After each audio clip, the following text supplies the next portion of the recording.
সুনীল গঙ্গোপাধ্যায়ের লেখা চুপ করে আছি তাই। সে ভেবেছে চুপ করে আছি তাই সকলই মেনেছি। সে জানে না কোন তমসার পারে বাঁধা আছে তাঁবু। সে ভেবেছে বকুল তলায় যাকে নিত্য দেখা যায়, সে কখনো দুপুর রোদ্দুরে আর একা বেরুবে না।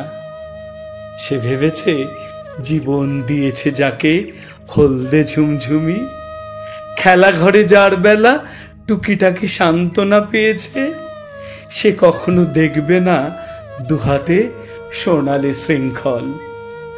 সে জানে না নদী প্রান্তে যে আছে সে চেনে সর্বনাশ।